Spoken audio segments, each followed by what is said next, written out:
ายดีวันนี้ข้าพเจ้าจะทำเรื่องการพัฒนาระบบโครงหนองนาอยู่กรีนเป็นฟาร์มละอันนี้เป็นระบบคลองระบายน้ำละนี่เป็นระบบนาข้าวนี่เราหาก็ทดลองปีทำบิดเนาะเฮ็ดนาว่านใส่ข้าวไก่น้อยเพื่อผลผลิตตอบรับเนาะดีเนาะเกินคาดอันนี้ก็จะเป็นอ่างเนาะอ่างป่าเนาะอ่างหนองสระแล้วตัวนี้ก็จะเป็นนะพื้นที่ปลูกเนาะเป็นพื้นที่ป่าที่เรารักษาไว้เป็นป่าไม้ธรรมชาติเนาะเพื่อความสมดุลของธรรมชาติ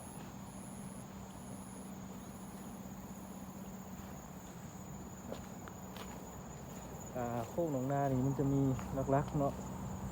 จะมีนาข้าวเนาะเห็นนาข้าวเนาะมีนาข้าวเนาะแล้วก็มีระบบหนองป่าอันนี้นั่นระบบหนองป่าแล้วก็จะมีพื้นที่เนาะปลูกฝังเนาะนั้นเราจะ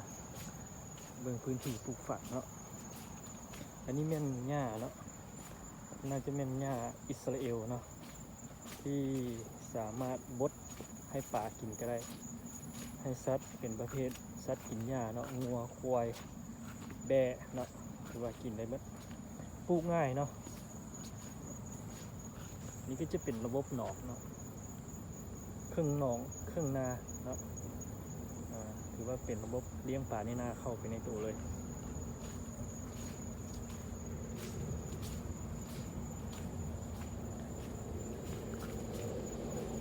อันนี้เขาก็จะจัดสรรเป็นพื้นที่ทำการผลิตเนาะแรกๆเขามาทดลองปลูกกล้วยก่อนเนาะถือว่าดินนี้อุดมสมบูรณ์เนาะหญ้าขึ้นไวกว่าต้นกล้วยเนาะแล้วอุดมสมบูรณ์ไปนี่ก็ทดลองปลูกต้นกล้วยเนาะพื้นบ้านกล้วยน้ำว้าเนาะจะมีตู้นั่งดินชิวๆเนาะ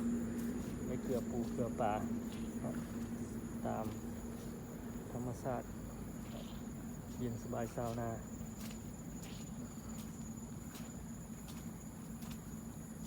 กล้วยเนาะกล้วยน้ำว้าเขาหาก็ทดลองปลูกเนาะแถวนี้ก็ตกอยู่ประมาณ100 ปลายต้นเนาะ2 แถวนี้ก็ตกอยู่ประมาณ120 ต้นเนาะแต่ว่าเขาก็ปลูกเต็มนี้เนาะส่วนที่เหลือก็ยังไม่ได้ขึ้นเถอะถ้าว่าขึ้นนี่ก็จะงามเนาะเบิ่งสีเขียวแล้วเขาก็ปลูกไม้ขยุงเนาะตัวนี้ไม้ขยุงไหหลำเนาะสลับเนาะว่างกลางเพื่อประหยัดพื้นที่เนาะหลังจากกล้วยเนาะให้ผลผลิตสุดแล้วเนาะก็ถือว่าต้นไม้อุตสาหกรรมเขาก็ขึ้นแทนที่เลยเนาะก็จะเป็นระบบเกษตรแบบผสมผสานเนาะง่ายๆเนาะ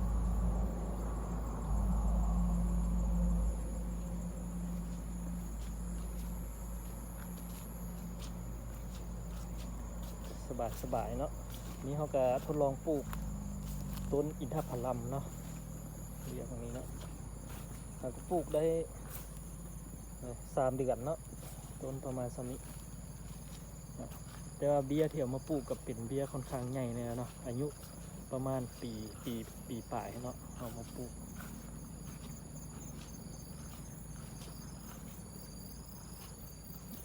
นั่นก็จะเป็นต้นมังนอดเนาะนี่คือของนอดเนาะให้ผลผลิตดูดีทึกช่วงฤดูฝนเลยเนาะ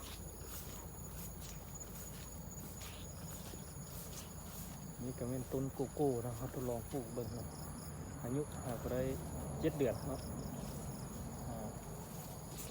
ทดลองเบิ่งอย่างละน้อยเนาะตัวใดสิให้ได้ผลผลิตดีเนาะนี่เป็นต้นอินทผลัมเนาะอายุ3 ปีเนาะแต่ว่ายังไม่ได้ให้ผลผลิตเถอะ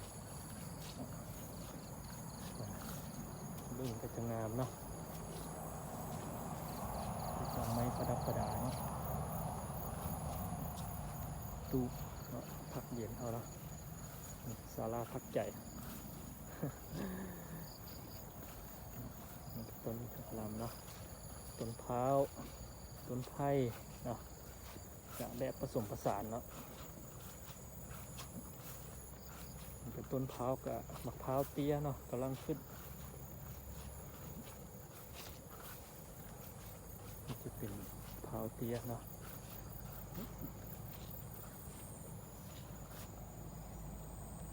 พร้าวเตี้ยกะหากก็ได้อายุ3 ปีปลายเนาะคาดว่าปีนี้น่าจะให้ผลผลิตแล้วเนาะ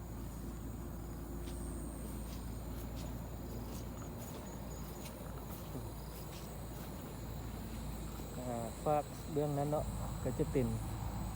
ที่พักเซาเนาะอันนั้นก็จะเป็นหญ้าเนาะเพื่อไว้ให้สัตว์เลี้ยงสัตว์เนาะ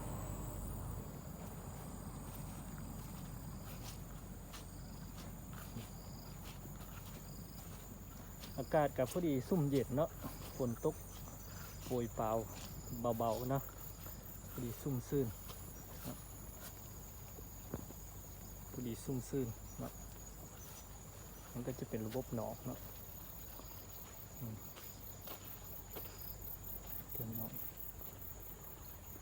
ต้นไม้ข้างหลังก็จะเป็นต้นไม้ธรรมชาติเนาะต้นไม้ใหญ่เนาะหลักๆก็จะเป็นไม้อุตสาหกรรมเนาะที่อยู่เบื้องหลังเนาะของสวนกรีนจังโก้เนาะแล้วก็จะเป็นไม้ยุงไม้ยางไม้แคนเนาะที่อนุรักษ์ไว้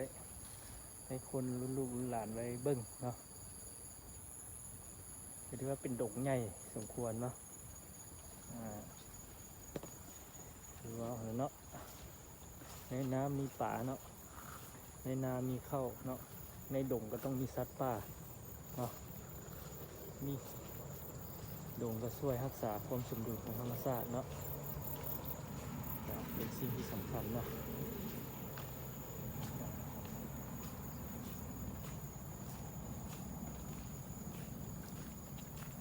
เห็นเนาะนี่กับไม้เนาะไม้ขยุงไหหลำเนาะกำลังขึ้นอยู่เนาะอายุก็หากก็ได้2 ปี 6 เดือนเนาะต้นสมีเนาะหรือว่าใหญ่ไวสมควรนั่นก็จะเป็นสถานที่พักเซาเนาะอันนั้นก็จะเป็นฟาร์มไก่เนาะก็เป็นระบบโคกหนองนาค่อนข้างเกือบสมบูรณ์แบบแล้วเนาะเรื่องมีครบทางน้ำมีระบบน้ำเนาะ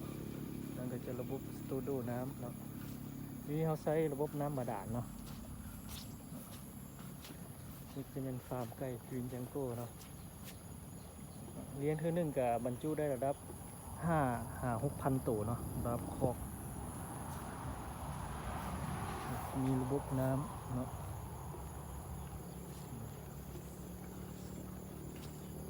ตัวนี้ก็ใช้ระบบน้ำบาดาล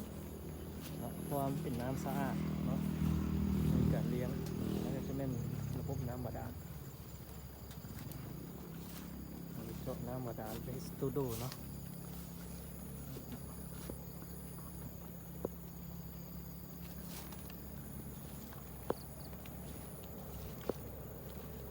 ค่อนข้างเป็นระบบเกษตรค่อนข้างสมบูรณ์ได้ในระดับหนึ่งเนาะก็มาห้องนี้ก็ขอขอบใจเนาะถ้าว่ามักและสนใจเนาะในรูปการพัฒนาโคกหนองนาเนาะในรูปแบบนี้ก็ขอให้กดไลค์กดแชร์เนาะเพื่อเป็นรูปแบบเนาะให้ผู้ที่สนใจอยากพัฒนาต่อไปเนาะ